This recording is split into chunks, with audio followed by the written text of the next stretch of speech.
네, 반갑습니다. 네, 어, 전주 기린노교에서 온 서승호 형제입니다. 박수로 환대해 주셔서 감사드리고, 또 초청해 주셔서 이렇게 교제할 수 있도록 인도해 주셔서 감사드립니다. 대구에 오면서 어떤 식으로 우리 대구 성수교 성도님들과 제가 친밀한 관계라는 것을 어떻게 맞춰볼까 고민을 했는데, 한 가지를 찾아냈습니다.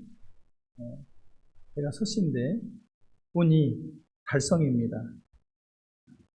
원래 본가가 이쪽입니다, 제가. 그래서 네, 어떻게든 찾아보았습니다. 주 안에서 함께 형제 자매가 되었고 천국 소망, 또 천국 백성으로 저희가 한 소망을 따라서 비록 지역이 떨어져 있지만 영원한 천국에서 함께 만날 형제 자매들이고 영원한 기쁨과 또 은혜를 나누는 그런 다시 만나야 될 사람들이 저희가 아닌가 생각합니다. 우리 대구 성석교회가 이번에 굉장히 기도를 많이 하신 것 같습니다. 성경적 돈 관리라고 오늘 주제를 정하셨는데, 사실은 교회에서 돈 얘기하는 게 금기시 될 정도로 별로 돈에 대해서 말하지 않거나, 교회 와서 돈 하면 약간 세속적인 사람이거나 살짝 돈 사람으로 생각할 텐데, 그래도 뭐니 해도 머니가 최고라서 겉으로 외식하고 안 그런 척하고 살아가는 게 사실입니다. 제가 원래 그렇게 말주변이 많지 않고 또 언어에 능숙한 사람은 아닌데, 성령님께서 이번 기회를 통해서 여러분에게 아마 도전도 하시고 또 말씀을 통해서 여러분의 마음을 찌르기도 하시고 또 새로운 것을 알려주실 기대를 가지고 있습니다. 혹시 말씀을 들으시다가 내 생각과 다르시다면 기도하시고 하나님의 말씀이 그러한가 참고한 베레아 사람처럼 비판적인 수용, 그런 자세를 가지고 말씀을 들으면 좋겠다, 이런 당부의 말씀을 드립니다. 저희 프로필을 미리 보내드렸는데, 그래서 저는 거창하게 저를 소개할 줄 알았는데 전혀 안 하셔가지고 아무래도 제 스스로 셀프 소개를 좀 해야 될 것 같습니다. 네. 먼저 좀 사역을 소개하겠습니다. 저는 71년 5월 18일생이고요. 전주교도소 다만선교회라고 교정위원으로 섬기고 있습니다. 수감자들을 위해서 복음을 전하고 또 우리 모임의 형제님들, 전도자들을 초청해서 계속해서 매주 화요일마다 이렇게 복음을 증거하고 있습니다. 다만 선교회를 세워서 총무 역할을 하고 있고요. 우리 모임 형제님들로 이루어진 게 아니고 교파교회 목회자들이나 목사님들과 함께 사역을 하고 있습니다. YFC라고 청소년 사역 기사를 하고 있고요. CBMC 기독교 실업인에서 활동을 하고 있습니다. 그리고 오늘 함께 나눌 성경적 재정교육 한국청지기 아카데미 호남지부 이사로 섬기고 있습니다. 가장 많이 제가 오랫동안 섬겼던 것은 교회학교 교사입니다. 제가 87년도에 예수님을 믿고 6년도에 믿고 7년도에 직례를 받은 후에 계속 교사 일을 하고 있고, 지금도 주일학교 학생의 청년의 사역에서 요청이 들어오면 제 사명인지라 잘하든 못하든 거절을 하지 못하고 섬기고 있습니다. 그저 7년도 결혼을 했는데 신혼여행을 필리핀 선교지로 갔습니다. 평생 아내에게 지금 두고두고 신혼여행을 간 적이 없다고 얘기를 듣고 있기 때문에 그 계기로 줄곧 선교지를 다녀왔습니다. 15개국 35번의 단기 선교를 다녀왔습니다. 그리고 오늘 미디어 뒤에서 이렇게 하시는 일이 위한 청년 또 형제자매들 계시는데, 기린노교에서 미디어부 팀장으로 5년을 섬겼고, 그래서 굉장히 부드럽게 이런 음향이나 영상이 움직이는 것이 얼마나 수고로운 일이고 전문적인 사역인지 알고 있습니다. 그리고 올해부터 액치 29라고 하는 선교부 부장을 맡고 있습니다.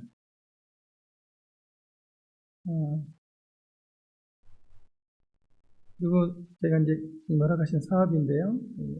직영 대표이사, 또 여러분들이 알고 계신지 모르겠지만 출판사 미술스톤 대표이사를 맡고 있습니다. 중장비 학원하고 직업전문학교. 잔 식스라인 드림이라는 이 기관은 다음 세대를 위해서 재정적인 후원을 하는 기부단체입니다. 거기에 몇몇 현지인들과 법인을 만들어서 후원하는 이런 단체를 운영하고 있습니다. 이렇게 말씀드리니까 제가 대단한 사람 같지만 그렇지 않습니다.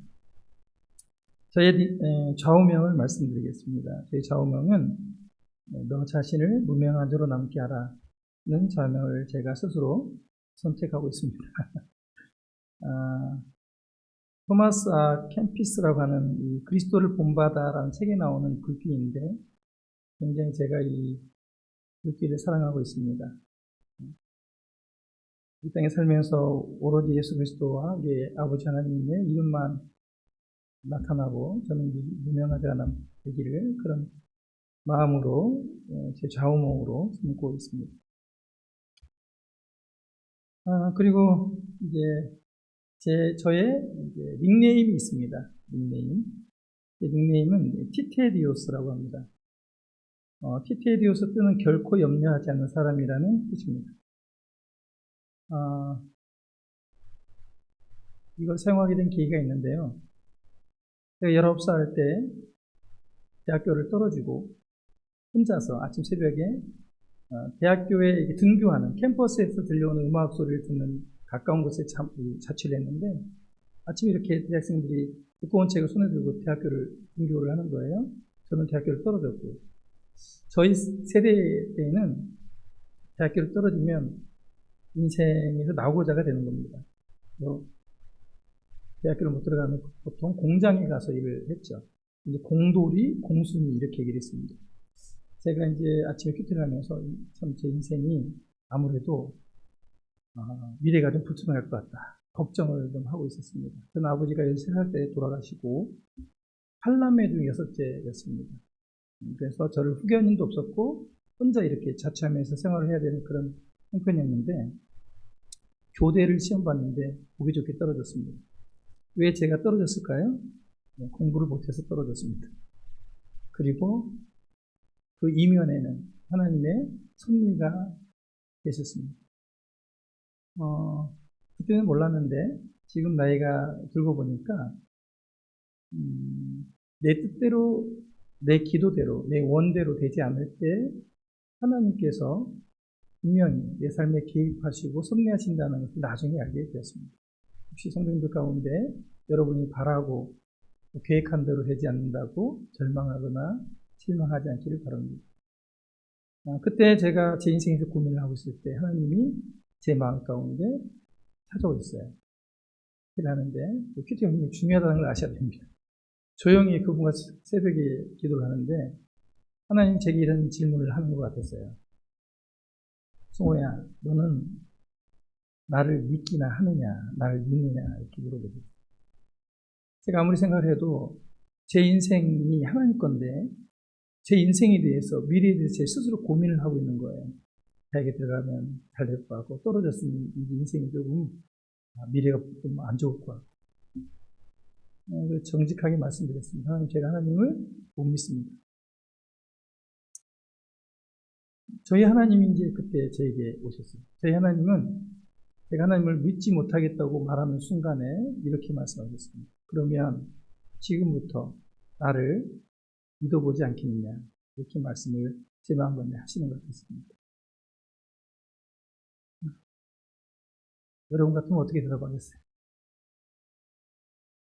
아버지도 안 계시고 호르몬이 8남매 중에 6대 가난한 집안인데 하나님을 의지하지 않고 살기에는 두려운 거예요. 아무런 대책이 없죠. 그래서 하나님을 믿겠습니다. 이렇게 말씀드립니다. 그리고 쭉 이렇게 살아와야 되는데 제가 조건을 달았습니다.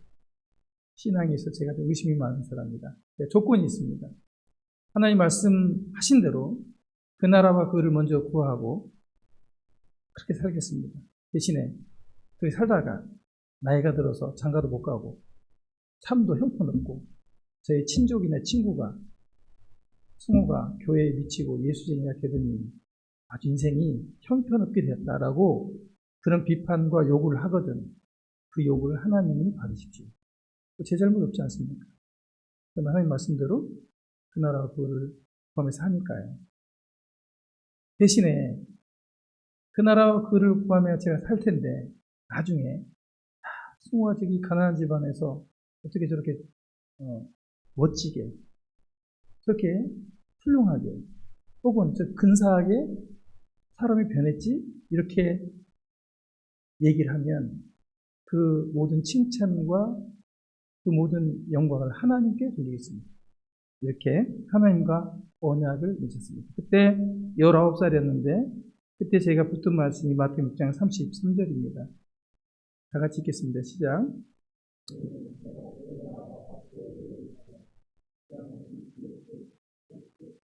네. 마태복음 6장 33절은 무엇을 먹을까, 무엇을 입을까, 무엇을 마실까에 대한 전체적인 내용입니다. 6장 전체가 우리가 말하는 어떻게 먹고 살 것인지, 얼마나 부유하게 살 것인지는 고민이 그 말씀 가운데 다 나옵니다. 이 모든 것을 더하시리라는 말씀이 보너스라는 얘기예요. 본질이 아니고 그냥 덤으로 주는 것, 개평으로 준다고 하는데 기본적으로 네가 얻을 것 이상으로 주시겠다는 약속으로 제가 받고 살고 있습니다. 여러분이 보실 때 제가 어떤 형편이 된 것으로 느껴지십니까? 초청됐는데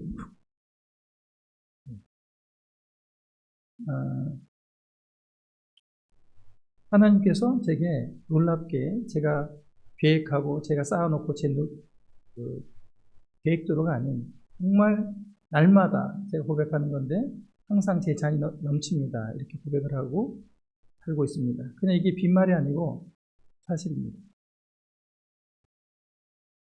자, 이제 제게 주신 시간이 60분입니다. 그래서 60분 안에 강의를 오늘 마치도록 노력해 보겠습니다. 사도 바울은 그의 성경 가운데 그의 고백이 나는 죄인 중에 계시다 이렇게 고백을 했습니다. 그리고 마틴 루터는 나는 더러운 구더기 부대자루에 불과하다 이렇게 고백을 했습니다. 위대한 이 사도 바울과 위대한 마틴 루터가 이런 고백을 했다면 여기 있는 저는 어떤 사람이 됐습니까?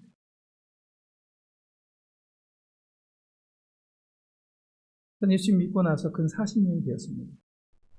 그래서 저는 신앙이 이렇게 오래되고 여러 가지 활동을 하고 말씀을 공부하고 가르치기도 하고 강의도 하고 말씀을 연구하고 이스라엘, 그리스, 터키, 이집트, 성경에 나오는 그런 곳을 다 가보고 여러 번 가보고 눈으로 목도하고 만져보고 이렇게 하면은 뭔가 좀 근사한 사람이 되고 뭔가 좀 달라질 줄 알았습니다. 근데 솔직히 고백하건대 저는 이 마음속에 다 더러운 게 있어도 빛나는 뭔가 하나는 있을 줄 알았어요. 제 마음에. 제가 헤쳐봤거든요. 제가 빛나는 무엇이 있는지 없어요.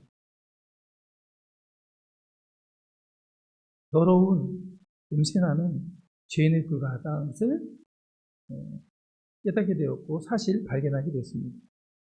오늘 내일 4시간을 교제할 겁니다. 중간중간 하나님 허락하시면 이론이 아니라 제가 어떻게 살아왔는지 실제 경험한 하나님을 증거할 겁니다. 그럼 여러분들이 제 어떤 지식이나 제 삶에서 이 돈에 관련돼서 물질에 관련돼서 어떤 비결을 찾으시려고 한다면 여러분 실패하실 겁니다. 오늘 적어도 이 시간에 하나님 말씀 앞에서 정직해야겠다고 작정을 하셔야 될 겁니다.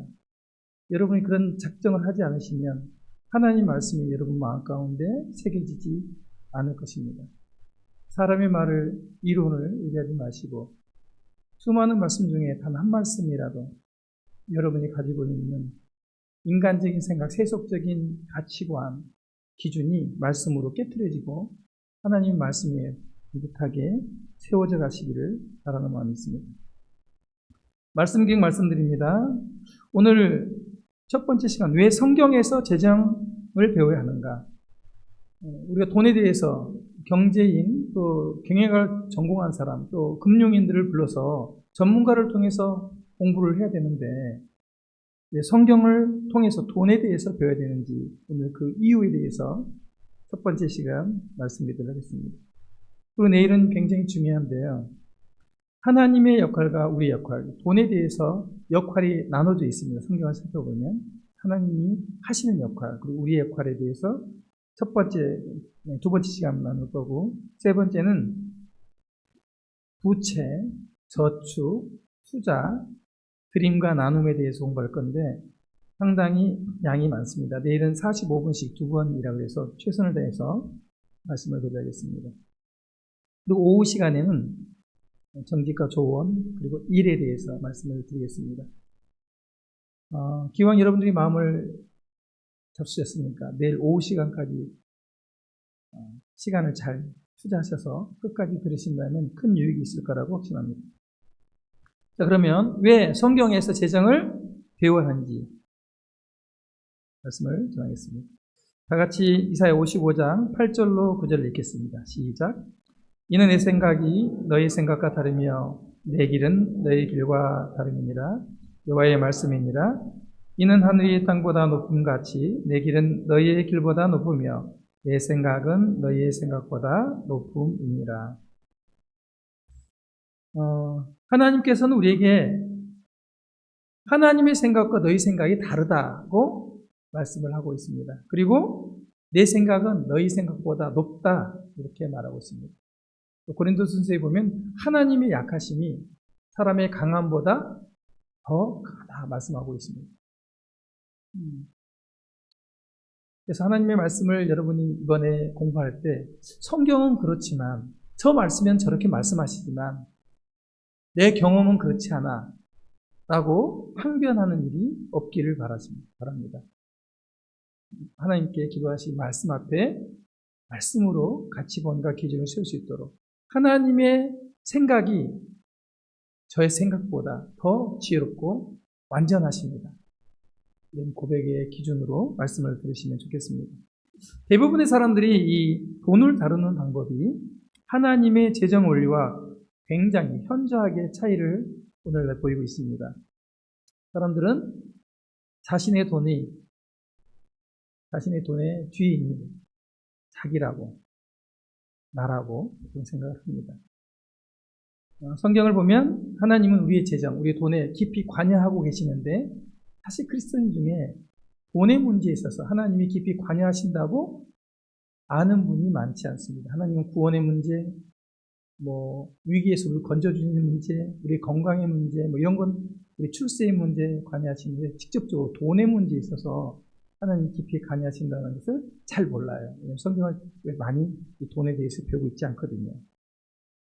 그리고 이 돈의 문제를 세속적이고 육신적인 영역이라고 생각하는 경우도 많습니다.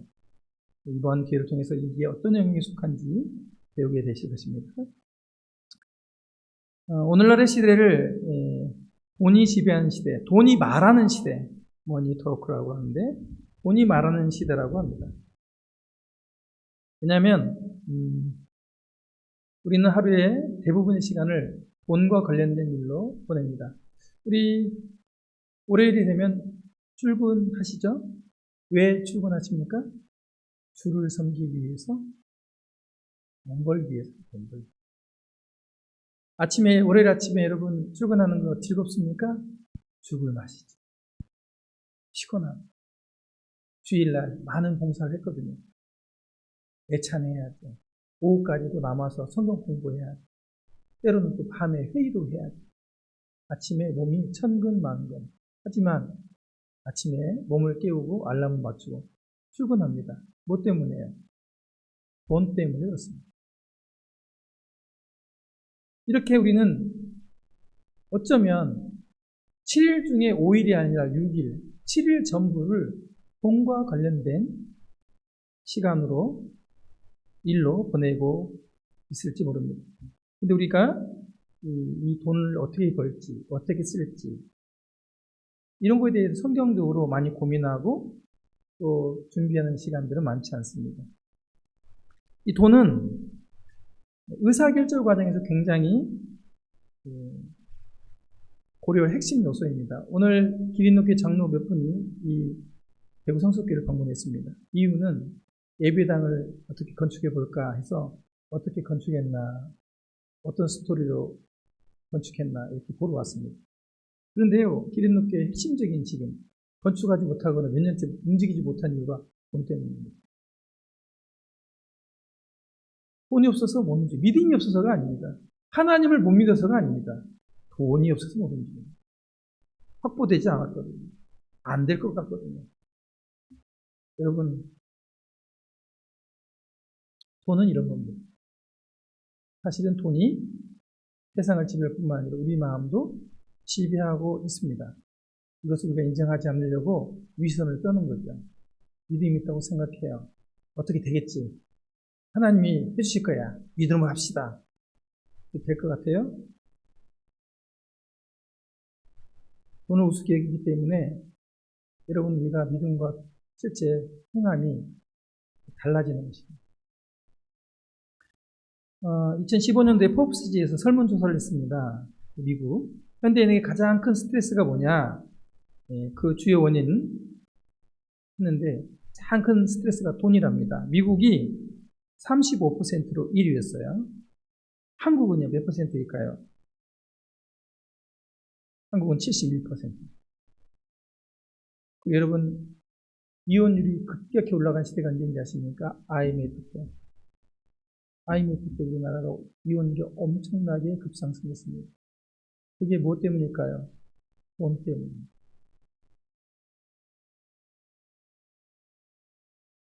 이게 믿지 않는 사람들만의 문제가 아닙니다. 사실 요즘에 우리 청년들, 제 기린노교회만 해도 결혼이 좀 늦습니다. 네. 왜 늦을까요? 형제가 부족해서? 자매가 부족해서? 그렇지 않습니다. 조건이 부족해서 그렇습니다. 조건. 믿음은 갖고 있어요. 직장, 돈벌이, 이런 겁니다. 안정된 직장, 공무원, 의사, 판사, 이런 거 하면요. 물론 직업을 가진 사람도 또 같은 짝을 맞기 위해서 또 고르죠. 아까 제가 만나 식사하면서 제 결혼 어떻게 했냐 물어보셨는데 중매로 했습니다. 여자 한 번도 안 만나보고요. 교회 행정이 중매했는데 믿는 자매라니까 99% 결정하고 그냥 교제하다가 결혼했습니다. 후회가 안 되냐고요? 후회가 됩니다. 여러분 사랑해서 결혼해도 후회 안 됩니까? 후회 됩니다. 왜 그런지 아십니까? 우리가 죄인이기 때문이에요. 무슨 만족이 있겠습니까?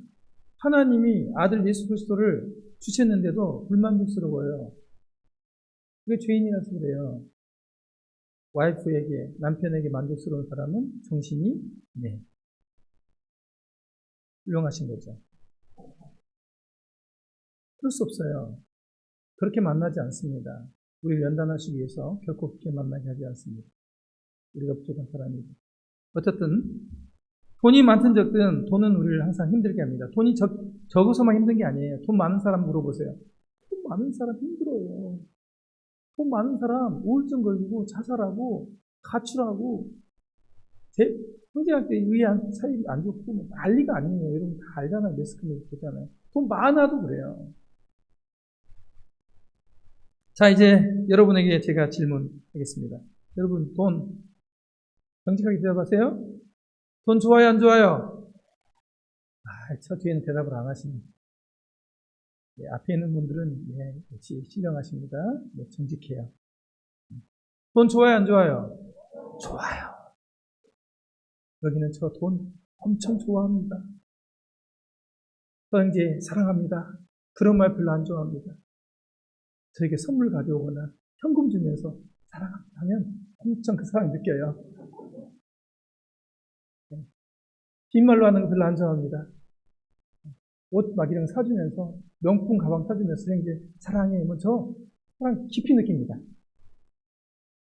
아셨죠? 돈 좋아해요. 근데 왜 좋습니까? 돈 왜 좋아요? 생각 안 해보셨죠? 이게 비즈니스라고 돈을 버는, 돈이 필요한 사람은 돈 좋아하는 게 아니에요. 제가 올해 초에 우리 교회 이제 명절이 되면 꼬마들에게 또 용돈을 주려고 제가 신권을 바꿔서 이렇게 10,000원짜리 주거든요. 근데 우리 교회 3살짜리 아이가 있는데, 이게 우리 그 성교부 형제 딸인데 되게 새침해요. 곁을 앉아요. 이 아이에게 제가 처음으로 10,000원짜리 이렇게 줬거든요. 세상에 천사처럼 저를 보고 웃는 거 있죠. 그 아이가 뭔 돈을 어찌 알겠어요. 근데 그 아이도 돈을 좋아하는 거예요. 여러분, 최고의 효도가 뭔지 아시죠? 고사성어로. 뭔지 아시죠? 계좌이체. 부모님 계좌이체 하시면 최고의 효도입니다. 최고의 선물이. 돈 좋습니다. 왜 이렇게 돈이 좋으냐면 돈이 가지고 있는 속성과 그 힘 때문에 그래요. 돈은 힘이 있어요. 돈이 가지고 있는 속성이 있습니다. 오늘 그걸 좀 알아보겠습니다. 자, 돈 하면 떠오르는 단어. 이거 한 설문조사기관에서 조사를 했어요. 돈을 생각하면 떠오르는 단어를 조사했는데 4가지로 많이 조사되는데 그게 뭐냐면 좋다, 편하다, 권력이다, 힘이다. 이런 단어로 조사가 됐습니다. 여러분도 동의하시죠? 돈. 어렸을 때 돈 엄청 주는 돈을 많이 주었어요. 꿈을 꾸었어요. 꿈에서 깨어나려고 하는 그 순간에 속으로 안 돼! 제가 꿈에서 깨어나면 안 되는 거예요. 돈을 많이 지금 주었는데 동전을 꿈이었어요.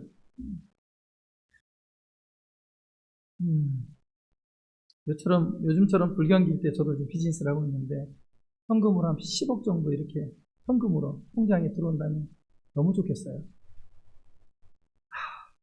하고 하는데 정말 너무 든든할 것 같아요. 주님이 제 옆에 계신 것보다 더 든든할 것 같아요. 여러분, 주님으로 말미암아 감동하고 기쁘고 행복할 때 많이 있죠. 그런데 통장에 생각지 않는 돈, 보너스, 회사에서 갑자기 성과급으로 한 2천만 원 딱 들어오면 세상 천국 같은 느낌이 듭니다. 성령이 충만해지죠. 살만 납니다. 돈이 그렇습니다. 전도서에 보면 돈이 좋은 것이 세속적인 말이 아닙니다. 전도서 10장 19절에 보면 돈은 범사에 이용되느니라. 직역하면요. 돈은 모든 문제를 해결해 주는 힘과 능력이 있다. 이 뜻입니다. 직역하면 돈이 모든 것의 답이다. 이런 뜻이에요.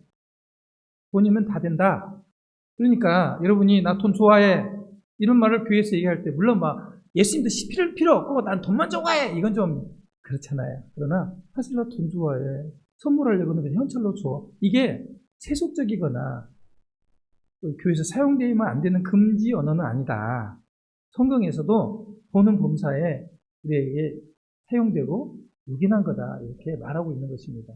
그리고 왜 우리가 돈을 좋아하냐면 우리가 그렇게 창조됐어요. 보물이 있는 곳에 마음이 있습니다. 우리는 소중한 것에 마음을 갖게 되는, 좋아하게 되는 그런 존재로 창조됐기 때문에 돈 좋아해요. 그런데 우리에게 이 돈이 정말로 좋고 편하고 권력이고 힘이 될까? 정말 우리에게 이게 좋은 건데 이건 좀 한번 따져볼 문제입니다. 오래된 그 매스컴의 일인데 2009년도 1월 10일에 그것은 알고 싶다 700회 특집에서 질문들이 몇 가지가 있었어요. 거기서 이런 질문이 있었습니다. 그런데 말입니다. 이러면서 이분이 질문을 합니다. 얼마의 돈이면 가족 혹은 친구와 관계를 끊을 수 있겠습니까? 그러니까 얼마를 주면 아버지, 어머니 필요 없고 친구도 필요 없고 나 혼자 살 수 있어. 얼마의 돈을 주면 그렇게 할 수 있겠어요? 라는 질문을 했습니다. 얼마의 돈이면 그렇게 할 수 있을 것 같습니다. 여러분, 과반수가 넘는 사람이 그때 이렇게 대답했습니다. 10억. 10억이면 부먹은 누구고 필요 없다는 게 53%가 이렇게 대답했으니 지금 설문조사를 한다면 과연 몇 퍼센트가 그럴지 상상이 됩니다. 이때 같이 나왔던 게 70만 원을 갚지 않는다고 18년 된 친구를 살해한 비정한 남자를 소개했습니다. 그리고 50억에 달하는 땅 상속 문제로 부자지간의 인연을 끄는 박모 씨도 이때 소개를 했습니다. 두 번째 의미 있는 질문을 했는데요. 여러분 같이 한번 맞춰보시죠. 어느 쪽이 더 행복할까요? 나는 200만 원을 벌고 다른 사람들은 100만 원을 번다. 나는 400만 원을 벌고 다른 사람들은 800만 원을 번다. 자, 여러분 어떤 게 더 1번이에요? 어떤 게 더 행복해요? 1번 손 들어보세요. 1번. 2번 손 들어보세요. 2번. 이야, 좋아요. 역시 그렇죠. 400만 원 버는 게 2배로 버는데 좋아야죠. 근데 과반수가 1번을 선택했다는 겁니다. 내가 돈을 적게 벌지언정 나보다 더 많은 버는 꼴을 못 보겠다. 나보다 못한 인간, 옆집 아저씨, 나보다 키도 작고 못생기고 학벌도 떨어지는데 왜 나보다 돈을 많이 벌어? 열이 나는 거죠. 자존심 상해요. 기분 나빠요. 성도들 중에 그런 분 안 계십니까? 솔직히 말해서 꼴도 낮고 그런데 교회에서 왜 저인제는 나보다 말이야 돈도 많고 왜 그럴까? 정말 하나님은 불공평해.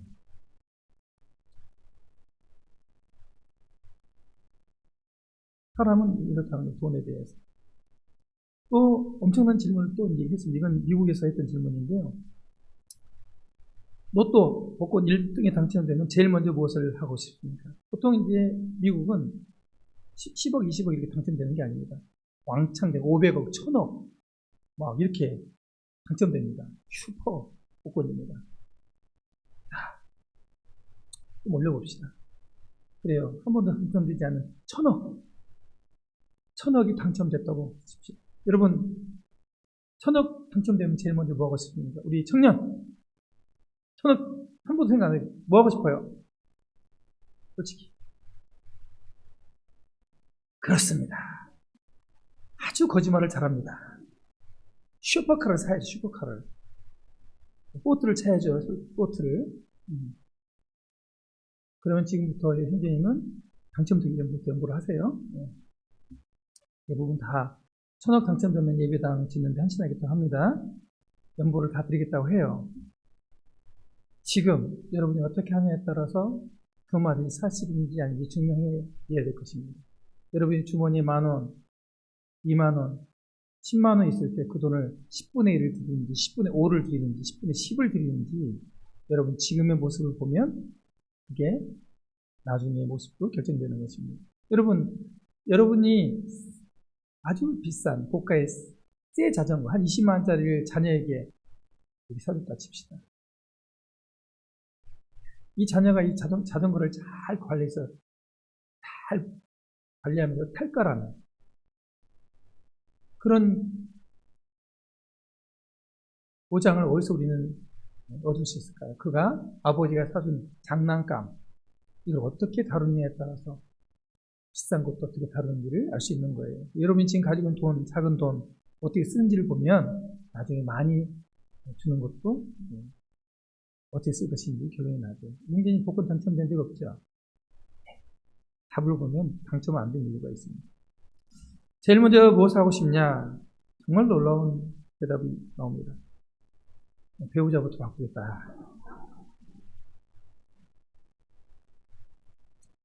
사실은 이건 뭐 장난이 아니고 설문지에서 복권 당첨되면 갈아치우겠다. 저 왼수덩어리, 저 인간, 저 남편 저거, 저 마누라 저거, 와, 갈아치워야지. 나 못 살겠다. 그런 거예요. 지금 우리 형제님들 이혼하지 않고 사는 거 감사한 줄 아세요. 혹시 자매님이 몰래 복권 사시면 긴장하시고 기도하셔야 돼요.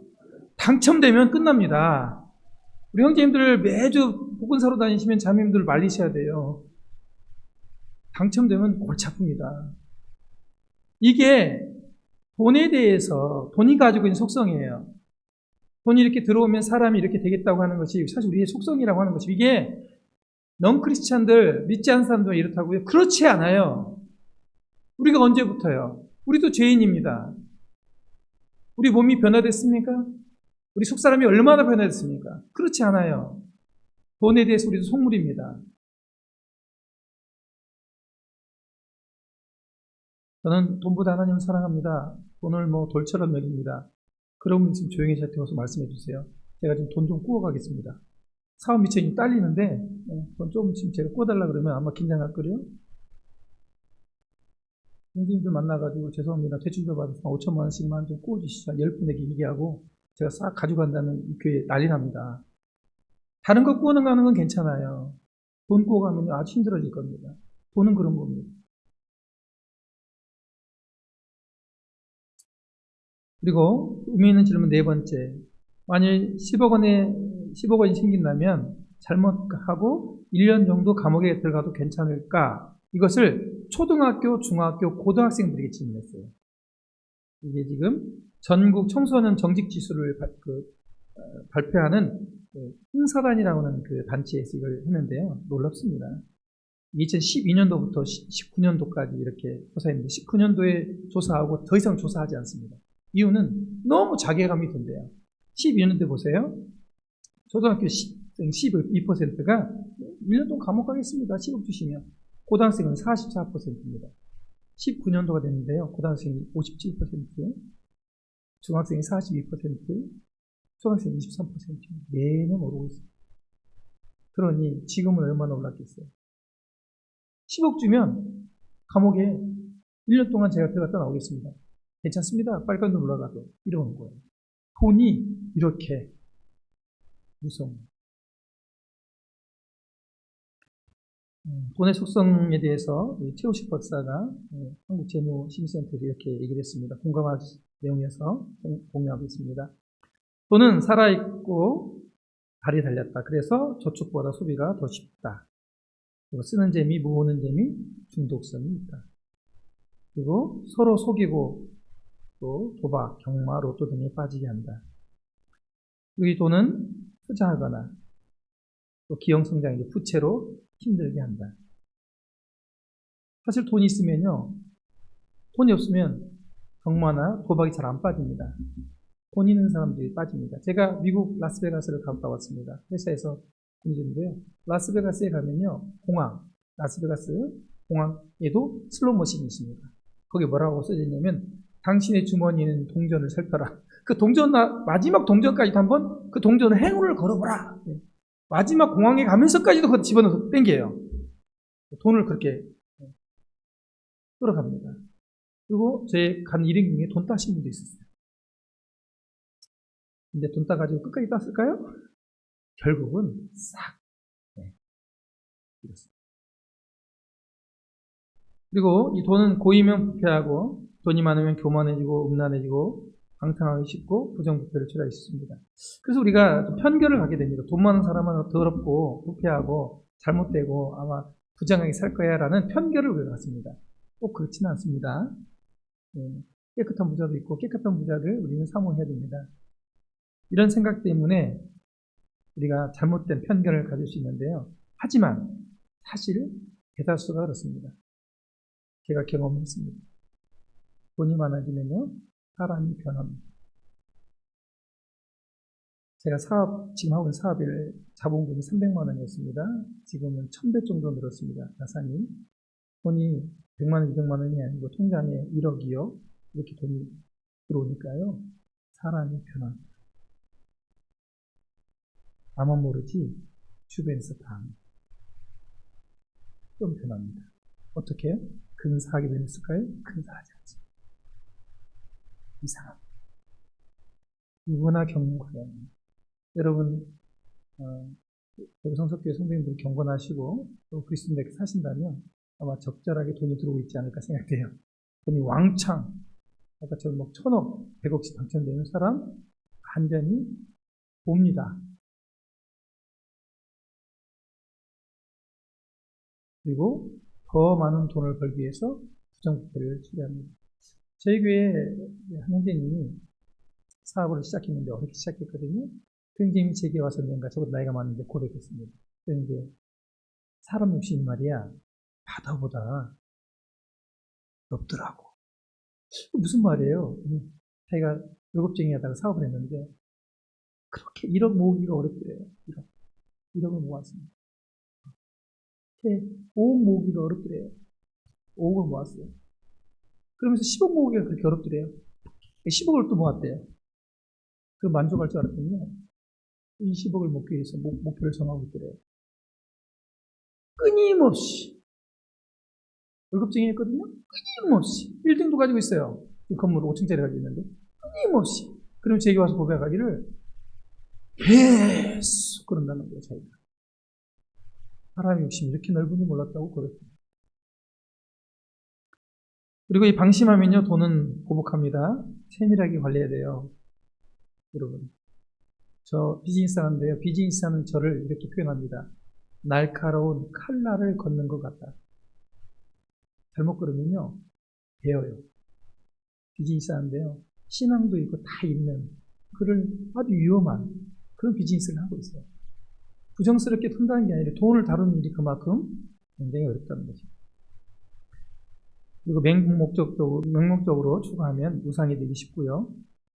인간관계를 파괴하며 망하게 된다는 것입니다. 결론적으로 돈은 위험하다. 다루는 법을 배워야 된다. 돈을 다루는 법, 그리고 이 매뉴얼, 잘 다룰 수 있는 매뉴얼은 성경 외에는 사실 안전한 매뉴얼이 없습니다. 그래서 오늘 여러분과 함께 이 성경에서 돈에 대해서 성경을 기준으로 배우고자 하는 것입니다. 성경에는요, 2359절의 돈에 대해서 말씀하고 있습니다. 이 2359절은요, 구원, 영생, 사랑, 은혜, 이런 단어들을 다 합친 것보다 많습니다. 하나님 우리를 향해서 고백하시는 사랑과 그 은혜와 축복과 구원에 대해서 그 모든 단어를 합쳐도 이 구절이 더 많습니다. 그리고 신약에 예수님께서 38가지 비유를 하셨는데 그 중에 18가지가 돈에 대해서 비유를 하셨습니다. 예수님이 하신 설교 중에서 15%가 돈에 대한 설교입니다. 왜 성경에서 이렇게 돈에 대해서 많이 기록하고 있을까요? 그것은 우리를 위해서 그렇게 많이 기록하고 있습니다. 하나님은 돈에 대해서 매우 큰 관심을 갖고 계십니다. 그리고 우리가 이 돈에 대해서 매우 큰 관심을 갖고 가질 것이라고도 알고 계십니다.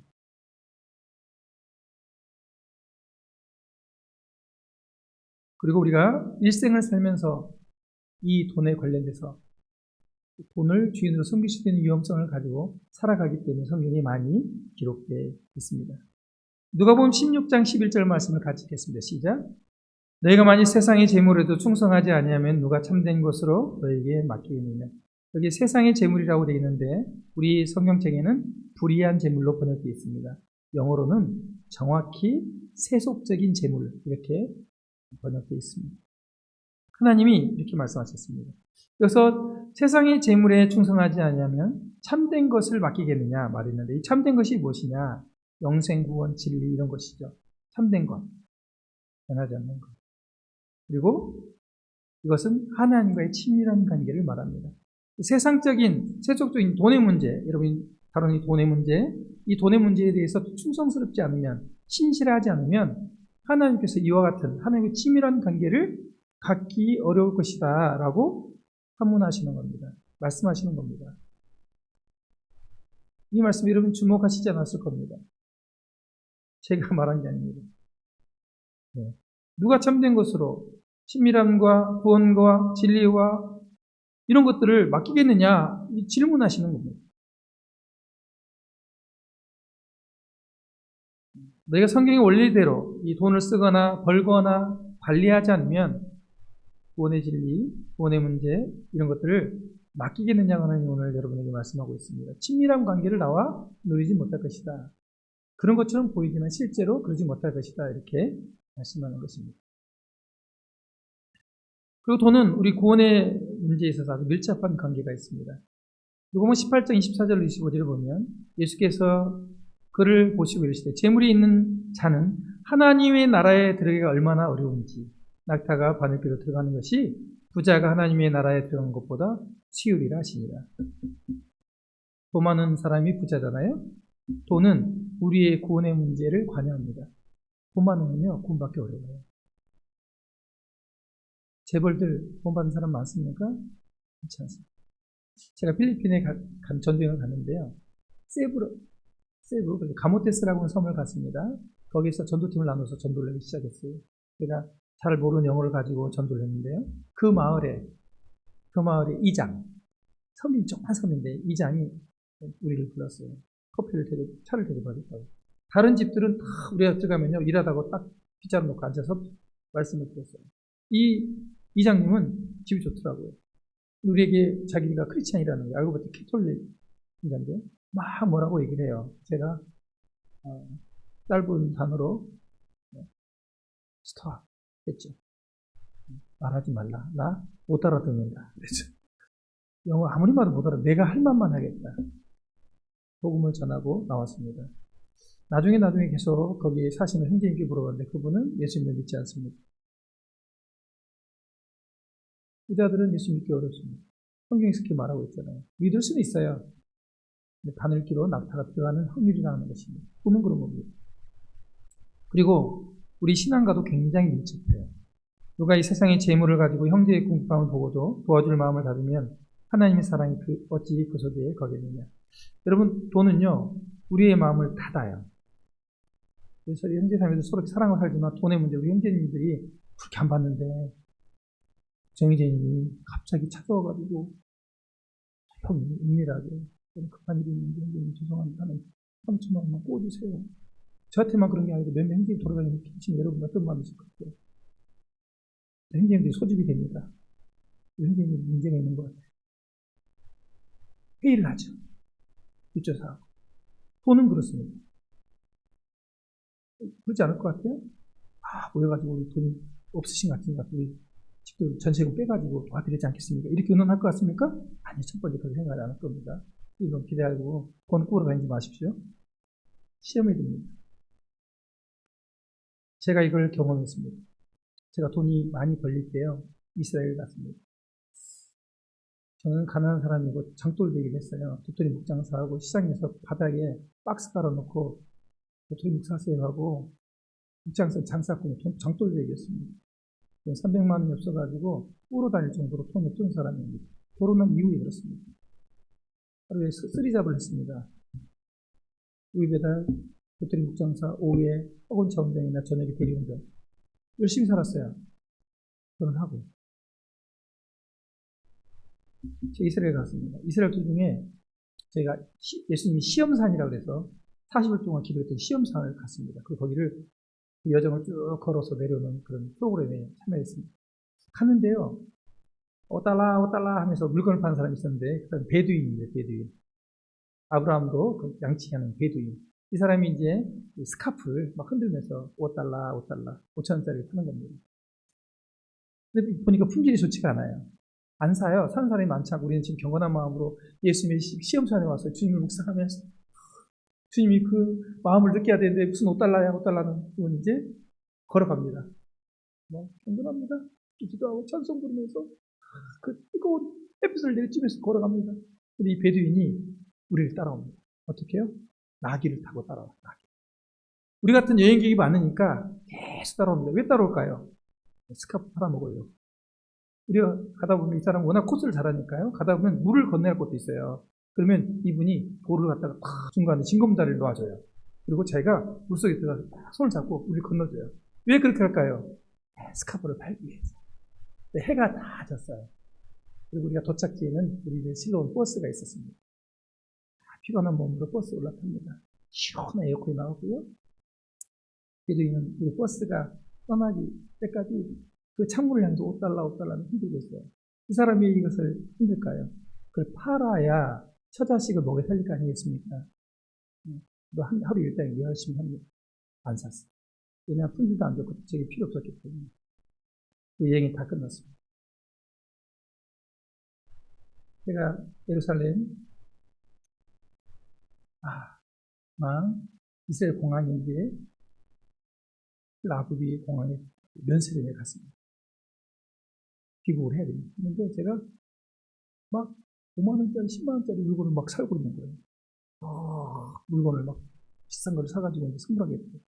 근데 그 물건을 막 사고 있는데 그 베두인이 생각이 났어요. 그리고 제가 화장실에 가서 펑펑 울면서 제 자신에게 이렇게 얘기했습니다. 승호야, 너 왜 이렇게 됐냐, 사람이. 그거 5천원짜리 그냥 10,000원 주고 사도 되거든요. 네.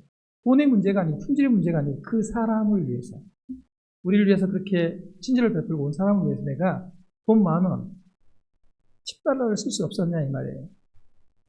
왜 가난하고 어려운 사람을 향해서 그 10,000원을 쓰는 것이 그렇게 아깝고, 너를 위해서 좋은 그 비싼 물건들을 사고 있는, 도대체 내가 어떻게 이렇게 돼버렸느냐. 저 그런 사람 아니었습니다. 지금부터 저는 길가에서 구걸하거나 장사하는 사람들 보면 측은한 마음이 있습니다. 경험이 있거든요. 그들의 마음을 알거든요. 일부러 돈을 갖고 다닌다고 우리 교회 와서 1,000원만 하신 분 있어요. 약간 정신이 부족하시고 우리 교회 와서 돈 달라고 줄 알고 오시는 분 있어요. 외면하죠. 제가 그분 항상 제가 도라고 그래요. 저 찾으세요. 드립니다. 부지 중에 천사일지도 모르기 때문에 제 마음에 긍휼한 마음이 증발해 버렸어요. 돈은 있는데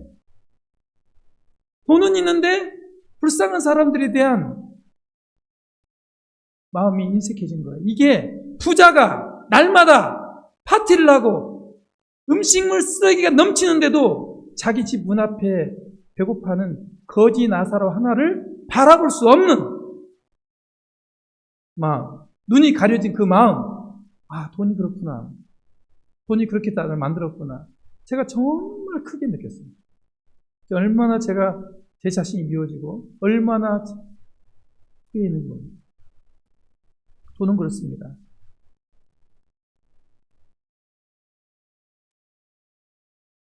현지 사람도 하나님 사람도 다 증발시켜버리는 게 돈입니다.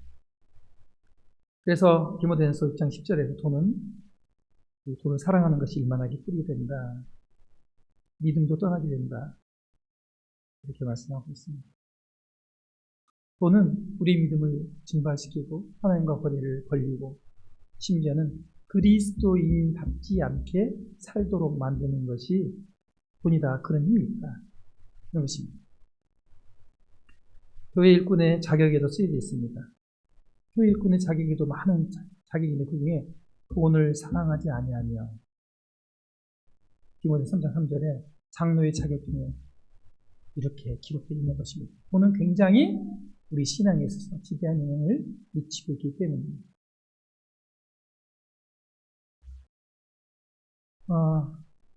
마태복음 26장에 보면요, 가룟 유다가 나옵니다. 그때 열둘 중 하나인 가룟 유다라 하는 자가 대제사장들에게 가서 말하되 내가 예수를 너에게 넘겨주리니 얼마를 주려 하느냐. 이 가룟 유다가 왜 예수님을 배신했을까요? 예수님 왜 배신했을까요? 생각해 본 적 있으실까요? 성경에서 우리에게 가르쳐주고 있는 것은요, 돈 때문에 예수님을 배신했어요. 돈 때문에. 다른 이유가 없어요.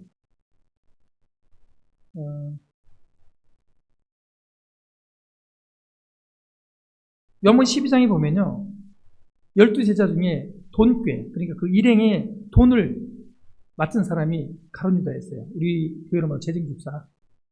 근데 이가 어떻게 했냐? 중간중간에 빼먹었어요. 처음엔 조금 빼먹었겠죠.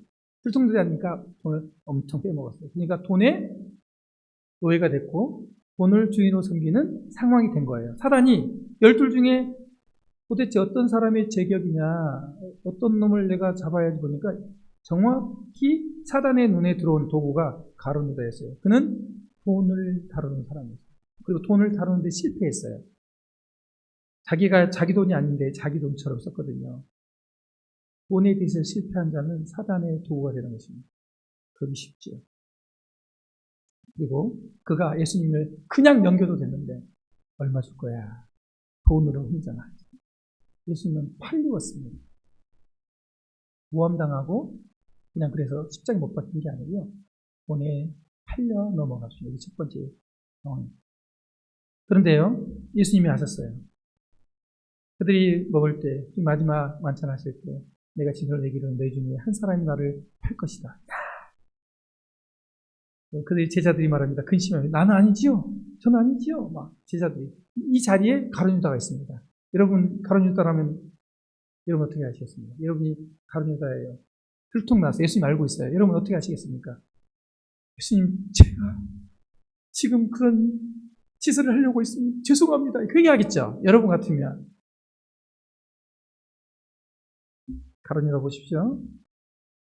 예수를 파는 유다가 대답해 이르되 라삐여 나는 아니지요. 간땡이가 부어도 그냥 암사기입니다. 암사기. 예수님이 얘기하면 네가 말했다. 네가 판다고 네가 말했다. 이렇게 말하는데도 예수님을 팔로 나갑니다. 본인요 오늘 귀를 완전히 어둡게 양심도 없습니다.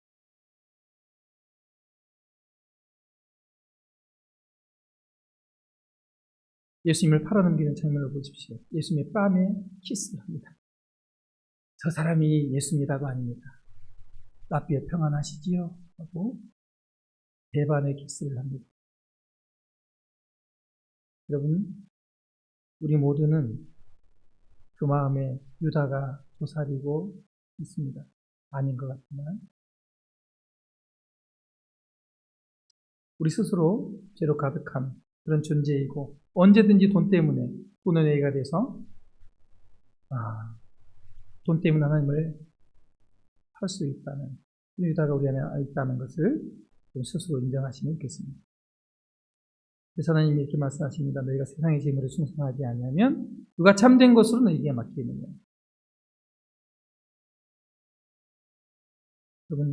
여러분이 오늘 이 자리에 오면서 뭐 기름기도 썼을 거고 뭐 여러 가지 돈을 썼을 거고 오늘 하루도 그랬을 겁니다. 이 돈 여러분이 하나님의 앞에서 하나님의 것으로 신실하게 쓰지 않는다면 유다와 같이 돈을 주인으로 섬기는 실패자가 될 것입니다.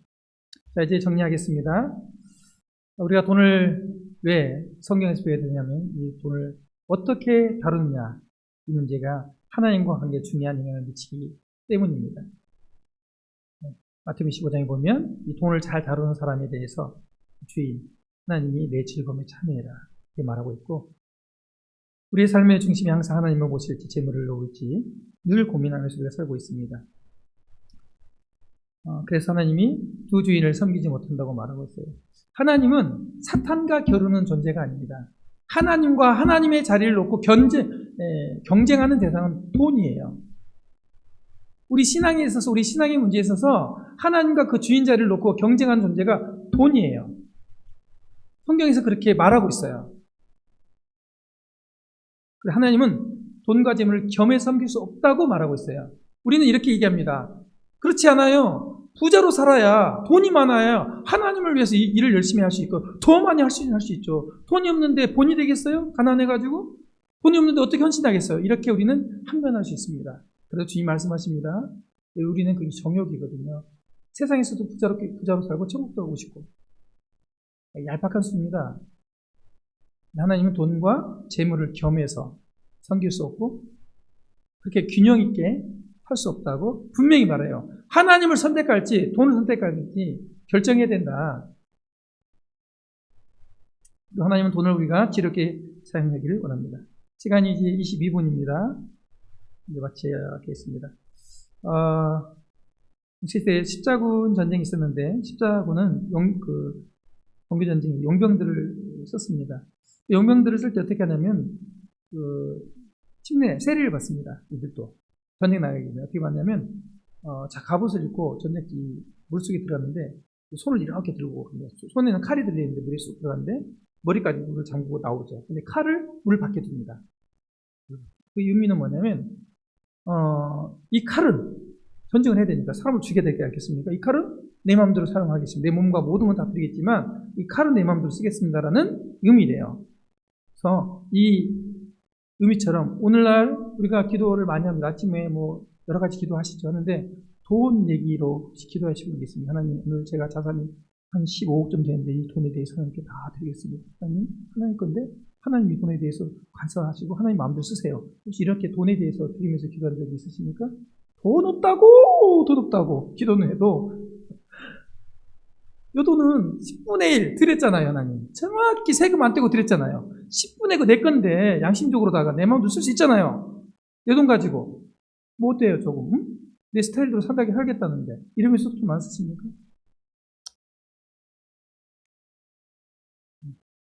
돈을 빼는 경우가 많이 있습니다. 그러므로 우리는 성경에서 재정을 돈을 다루는 법을 배워야 될 것입니다. 오늘 돈의 속성에 대해서 그리고 성경에서 돈이 어떠한 영향을 미치는지 오늘 첫 시간 말씀을 드렸습니다. 내일 굉장히 중요한 말씀을 또 할 겁니다. 오늘 말씀이 시원찮았다고 내일 안 나오시거나 그러지 마시고 내일도 기대하시고 오늘 이 기회에 주님이 돈에 대해서 이 주제를 허락하셨습니다. 양심적으로 돈에 대한 문제를 하나님께 가지고 나오고 오늘 저녁에 돌아가셔도 돈의 문제에 대해서 하나님께 말씀드리고 나에게 꼭 필요한 말씀을 들려주시라고 기도하시고 주무시고 내일 또 만났으면 좋겠습니다. 감사합니다. 기도하겠습니다.